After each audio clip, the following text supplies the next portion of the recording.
All right. Welcome to our first webinar of the 2024 series. My name is Preston. I manage 3R Sustainability's business development and a lot of our client relationships.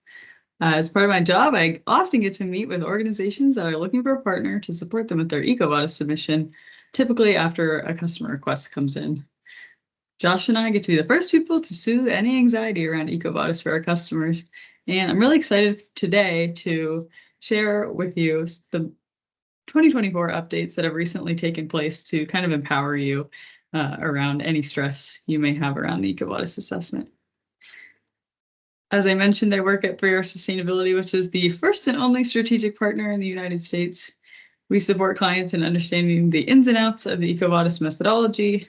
We support organizations with implementation of their corrective action plan, and finally, support clients with the assessment itself. In addition to our EcoVadis work, 3R is a women-owned business and a B Corporation that provides consulting services rooted in science, supported by data, and driven by continual improvement. We support clients with pretty much anything and everything related to corporate sustainability, including sustainability strategy, planning, greenhouse gas inventories, carbon reduction initiatives, green building certifications, and sustainability assurance. If you want to learn more about 3R, there will be a QR code in a moment that will allow you to sign up for our newsletter. Today, our first webinar of 2024, we will be focusing on navigating the 2024 EcoVadis updates and methodology changes. Next quarter, we'll shift our attention to decarbonization, and in Q3, we'll talk about the ways our clients are using EcoVadis as a tool to build out their sustainability management system. Finally, just in time for those of you that are planning your 2024 reports, we'll be sharing how you can integrate EcoVadis into your sustainability report to both maximize transparency and support your EcoVadis score. All of these will be announced using our newsletter and on LinkedIn, so be sure to connect with us on both of those platforms. Before we get started, I want to welcome Natalie to the stage to share a bit more about the webinar functionality. Thanks, Preston, and hi, everyone. Yeah, just a few housekeeping things for this call. So first off, as you may have noticed, this call is being recorded. We'll be sending it out to attendees soon after the call is done, and eventually it will be posted online as well. And then second, for any questions that come up during the call, please type them in the Q&A function on your screen. These will be hidden from the rest of the attendees, and I'll be filtering through them to be answered at the end of the call today. If we don't get to your question, we'll reach out with an answer via email. And that's all for me. Great. Enough of the housekeeping. Let's jump into it. We're lucky to have Josh and Francisco as participants today. Josh, I'll let you introduce yourself.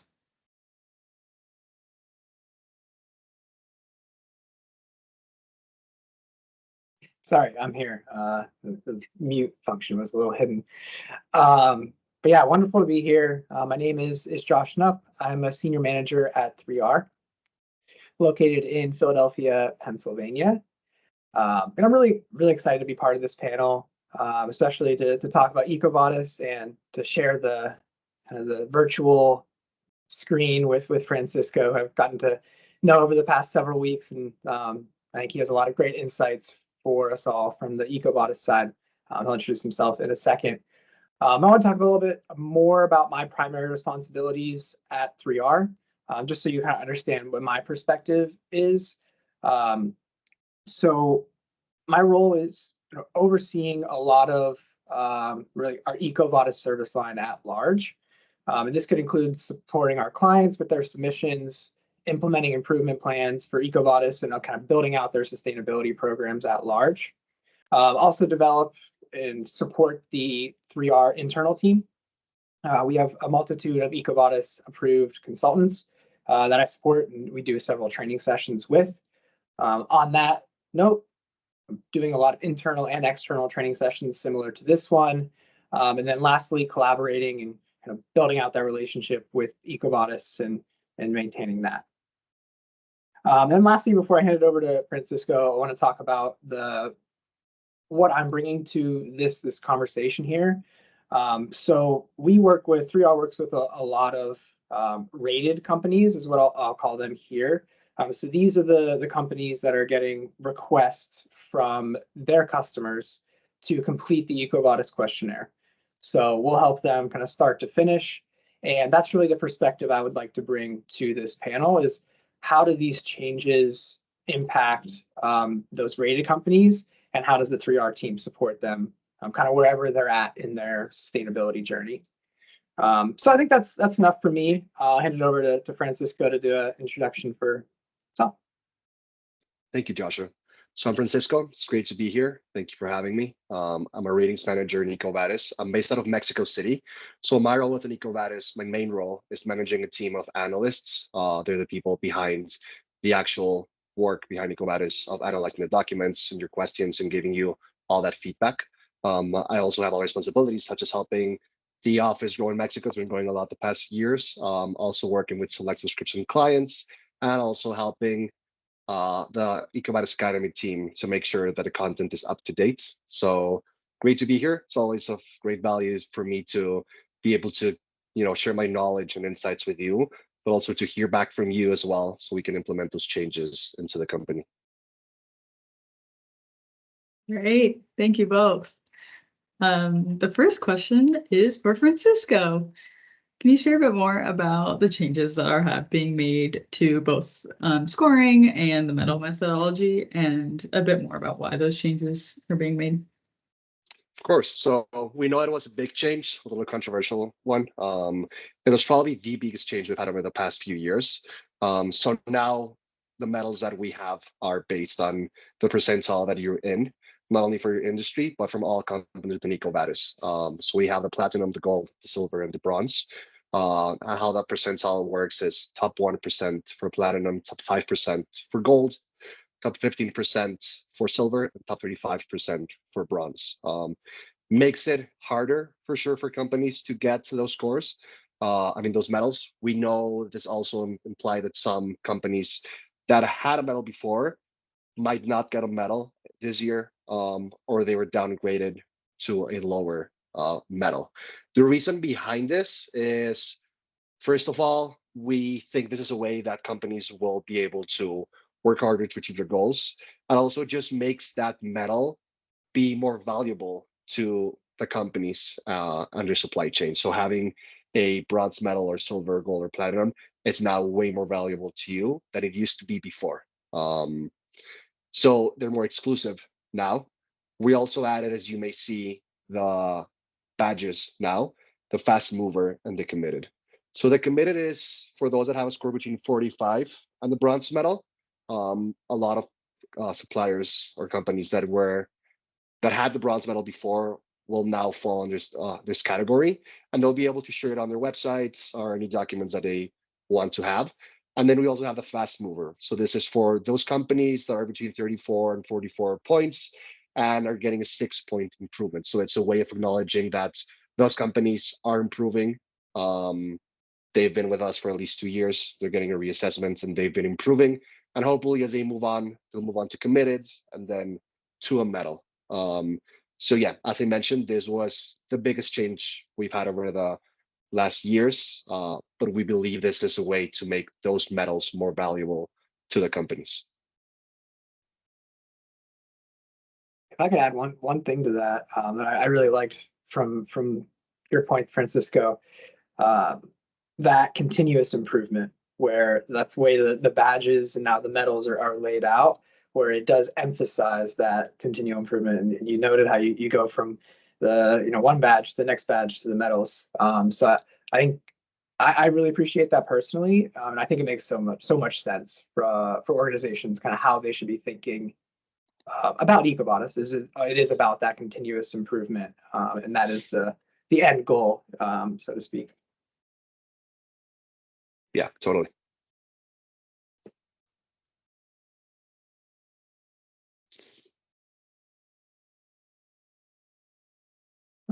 So we may have lost Preston here. Just one moment.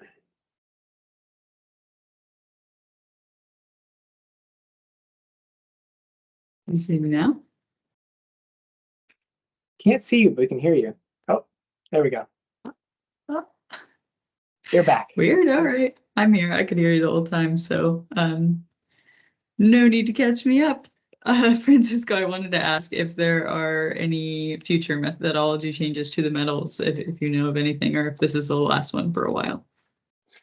So this will be the last one for a while. Over the last few years, we're always, getting a little more strict, changing the bar every single year. For now, there's no expectations of changing this anytime soon. As I mentioned, this was the big change. It was a tough one, but it's the biggest change we're having with the medals and badges. There's no planned changes anytime soon. Obviously, as a company, there's a lot of other things we're changing. Our methodology on how we score companies, how we analyze documents, that's always changing. It's a very live methodology. We update internally every 2 weeks. So we had a whole team dedicated to those different themes: environment, labor and human rights, as well as procurement, ethics, constantly going into research into new laws and legislation, any new information out there and changing.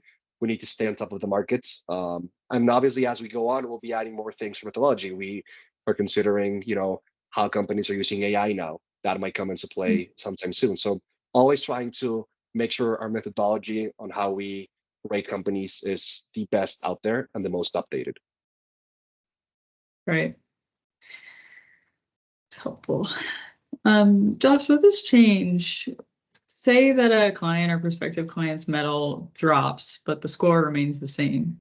How would you recommend that the company kind of communicate that change to the stakeholders? So what you recommend absolutely. here is, oh, sorry, Josh, you go first. My bad. No problem. I'll jump in, and Francisco, please add to it. So this is a question we get a lot, and I think Francisco, you alluded to this was a bit of a controversial change.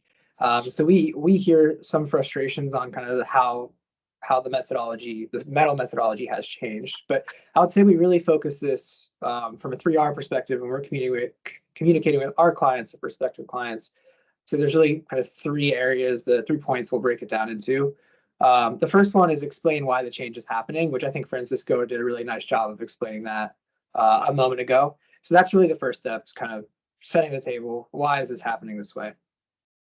The second is the point I brought up earlier about really emphasizing that the EcoVadis platform is set up the way it is for that continuous improvement, always looking to advance your programs, and in turn, advancing your programs will improve your score. So that's really the point that I would say we try to emphasize more than any other is, this is about your programs, advancing them. And then third, it'd be unfair of me to not recognize that the score does matter. It's really important to a lot of our customers and clients, because that could potentially impact their relationship with their customers. So we very much recognize that. And the key point here on how we're recommending to communicate this is focus on the quantitative score, that score of 0 to 100, and make that be your main communication piece right now, and tell that story of how you're progressing quantitatively, at least in the short term when this change is kind of being implemented. I would say, really focus on that quantitative score. Just anything you want to add to that? Yeah, I'm with Josh. So our platform and our service is based on coming back and showing that you're improving and you're getting better. So focus on sharing those details, not only your badge, if you got one, or your medal, but showing your score and how you've improved year over year, and go into more detail about which themes you improved on, what changes you're making, and focus on that and share that with your stakeholders. Nice. We've talked a lot about how the medals are changing and the kind of scoring for those. I'd like to now kind of switch our focus over to the scorecard. So the scorecard has gone through several changes over the last year, especially the beta scorecard, and then the recent announcement of the additional updates that are supposed to come next month. Francisco, can you share a bit more about these changes and how the changes are being received by rated companies? Yeah, so being honest, the reception has been really good by rated companies. The beta scorecard, which came out, gives out so much information to the companies that wasn't available to them before. You're getting all the information on which documents are rejected, why they got rejected, why your answer to a question was not the right one, or maybe it was the right one, but the document was missing something, where you need to improve, which has the higher impact on your score, what you should focus on. So it's honestly, from my point of view and from what we've heard from other companies, it's something that works great for them, and will allow them to showcase how they're improving year over year. Right now, they can just target those changes that they need to target to get an improvement, not only in their score, but also as a company. So far, reception has been great from what we've been hearing. Great. Josh, anything you want to add about how this is kind of impacting the way companies are reviewing the scorecard and how you've experienced the changes so far? Yeah, first I want to echo, this has been very positively received from our clients as well. Certainly in agreement there. Another thing I would like to point out is the changes that have occurred in the past 6 months, year or so, and the changes that we'll be launching next month. These are the changes we're talking about today are purely on the user experience. The methodology isn't changing on what you're on what's in the scorecard. It's just giving you more detail, more granularity, and that increased detail and granularity has been really impactful for our clients and our ability to support our clients, because we have that more information to work with. We can provide better recommendations than we may have been able to in the past. So I'm personally very grateful for the updates that have happened and the updates that are to come. And I would say there's kind of a couple areas that I'd really like to highlight on here for the new tools. And the first one is the benchmarking tool. So this was launched earlier this month, and all companies that are at a premium subscription level or above should have access to this. Thanks, now pulling up the screenshot here. So you can see on the left side of your screen, this is historically what this benchmark tool looks like. And now on the right, you can see the updated benchmarking. So there's a few key advantages, I would say, to having this new view. You can now see the number of companies that are in your industry. It's kind of hard to see in this screen here, but there's this pop out that shows the number of companies that you're being compared against. But you can also do filtering to see where you stand against your industry, your region, company size, which I think is really valuable.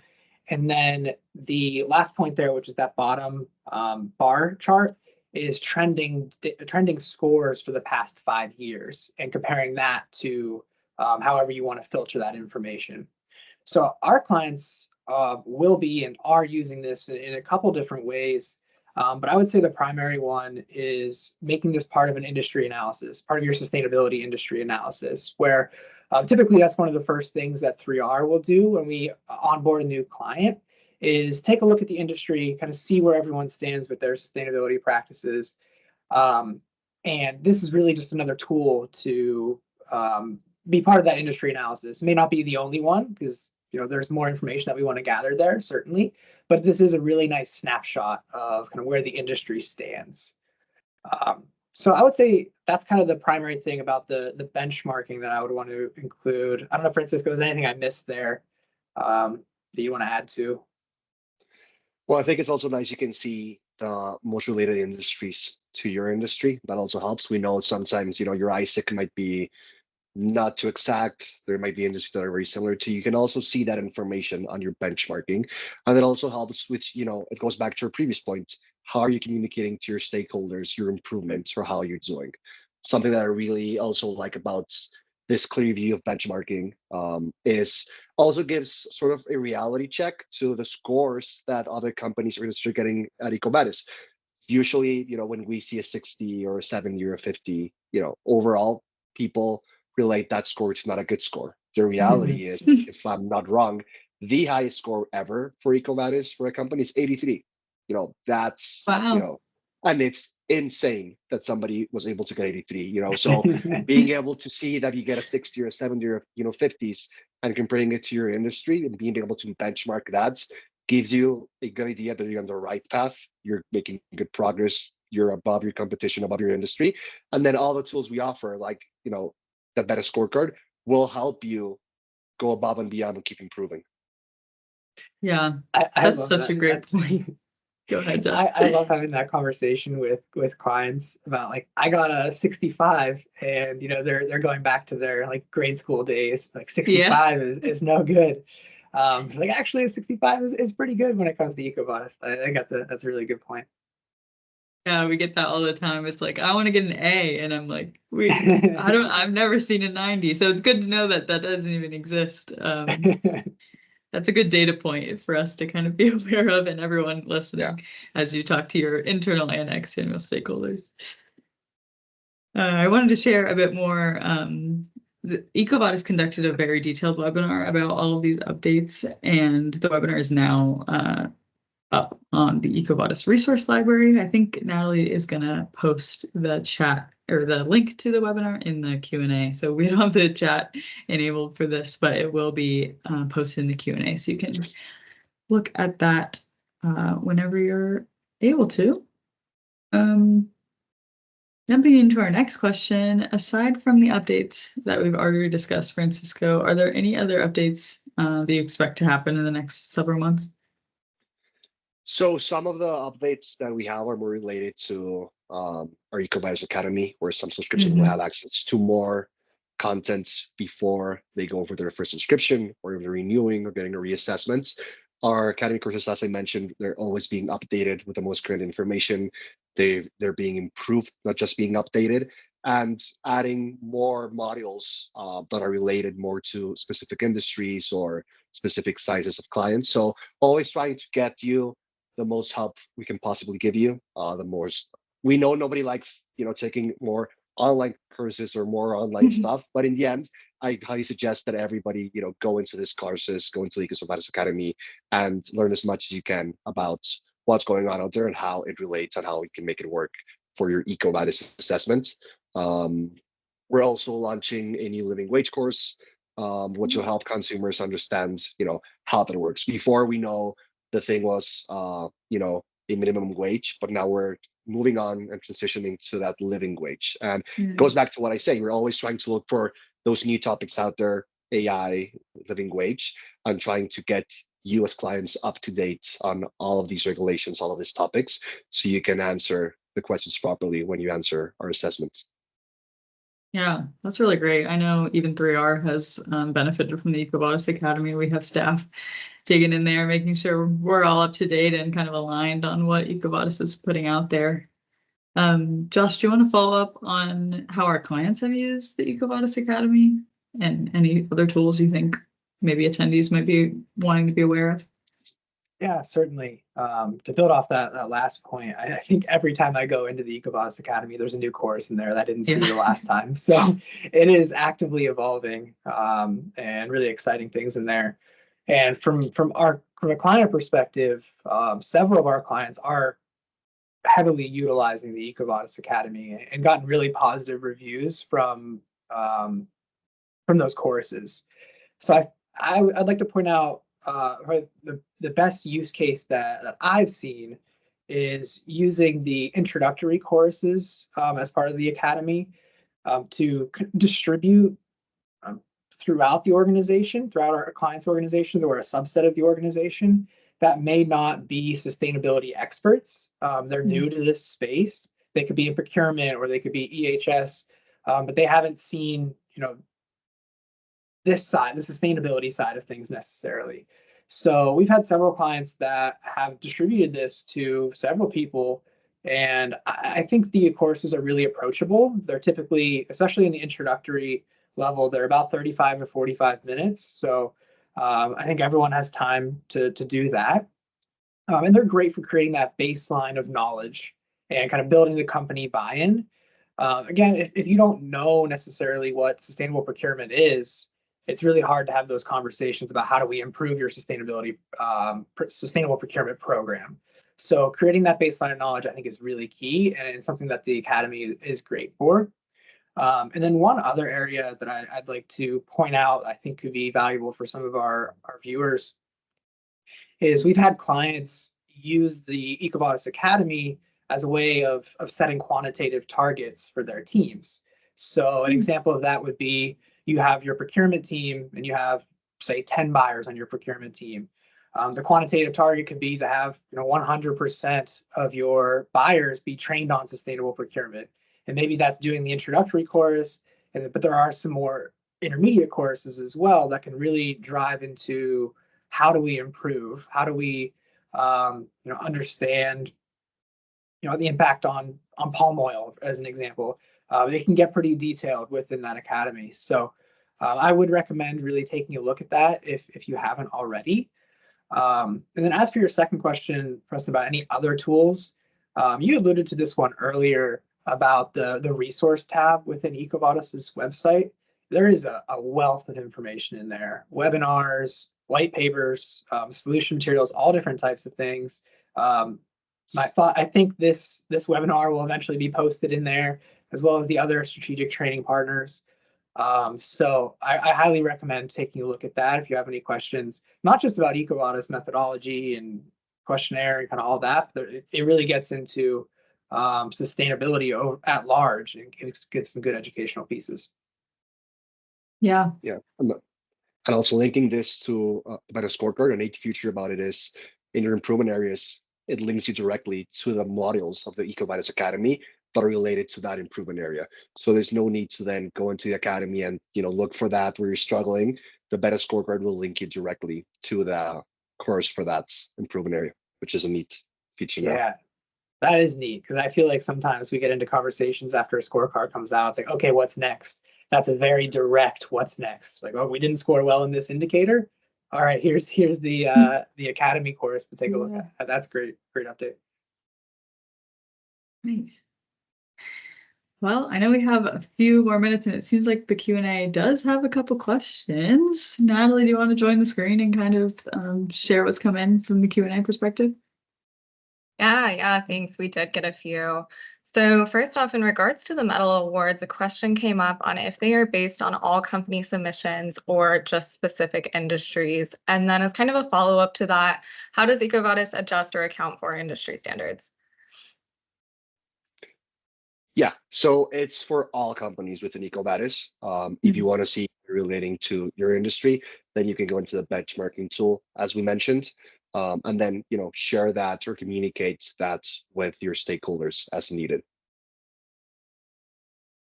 Okay, great. Any other follow-up on that? Cool. I do have another question in regards to the medals as well, and that was, so when EcoVadis breaks it down by percentile, top 1%, 5%, whatever that may be, what is the time frame that's used to determine that percentile? So usually how we do it is by calendar year.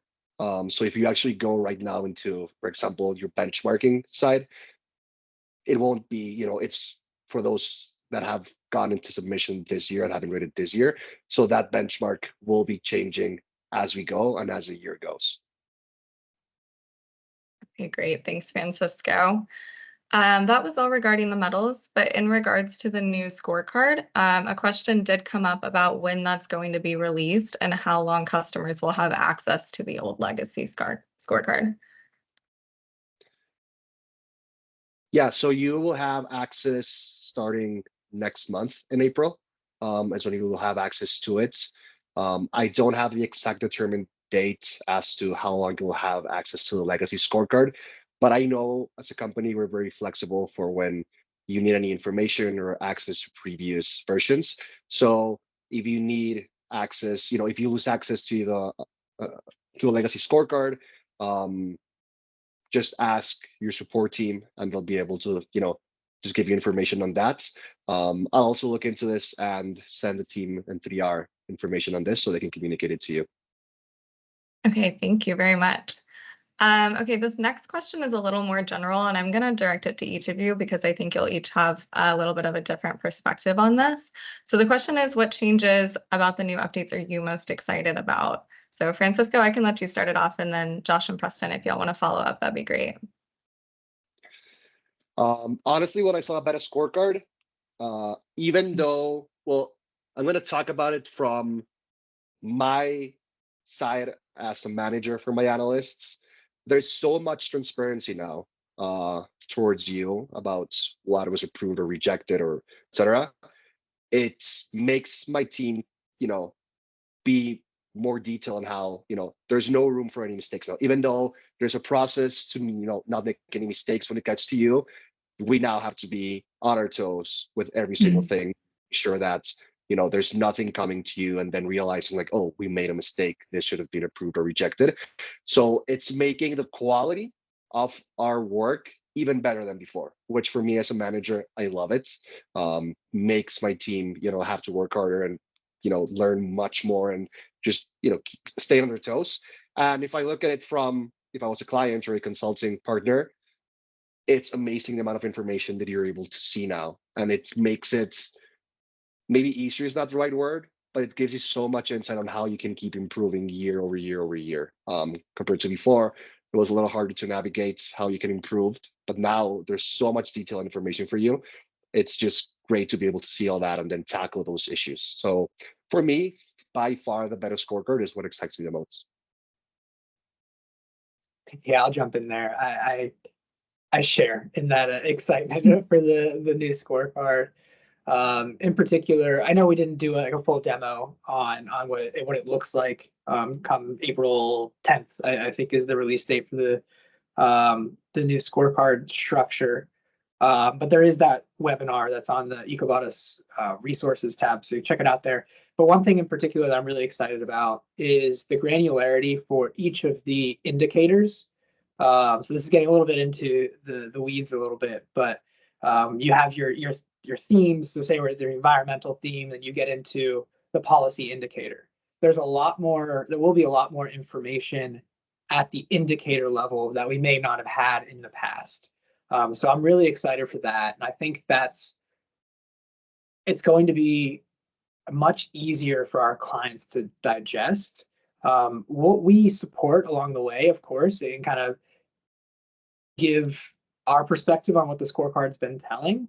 But now I think the clients will have it'll be easier for them to digest, and then we can have maybe even more productive conversations about how do we put this improvement plan in place? How do we prioritize certain things? And how do we, as I've said a few times now, how do we advance your sustainability program at large? So I think that's what I'm excited about. In a long way of saying I'm really excited about that. And secondarily, I'm also very excited about what Francisco mentioned earlier about the direct link to the the Academy courses. I think that's a really neat update that I'm excited to play around with in a couple weeks. I think I'll go a bit more general. My favorite part of my job is someone comes to us and they're really stressed out. They're like, I don't even know what the EcoVadis thing is. Like, we need a certain score. There's the clock is, or the internal things are ticking. And then Josh and I get to be like, don't worry, we got you. And this transparency, like, really, our confidence is higher and we really do got our customers. So it's exciting to see that change and kind of, what? Do you lose me for a minute? Am I here? No, you're okay. Okay, sorry. It keeps kicking me out. And then finally, I wanted to talk a bit about our strategic partnership with EcoVadis that not super new, but really excited about that. We have direct access to an EcoVadis analyst that kind of can support any question as we're supporting clients, and that really direct link to EcoVadis has been such improvement for our ability to support our clients. So excited about that continuation of the partnership. Okay, great. Yeah, those are all awesome insights. The last question we had is actually related to that, Preston. So it was if we're interested in working with a training partner like 3R, how do we find one? And I'm happy to take this. So on EcoVadis's website, there's a sustainability assessments tab that has a page dedicated to their training partners. And on that webpage, you can filter based on your language, based on your region to find the best fit for you. And then from the EcoVadis page, there are direct links that will take you to the partner's website. So it's really simple. I'm going to post that link in the chat.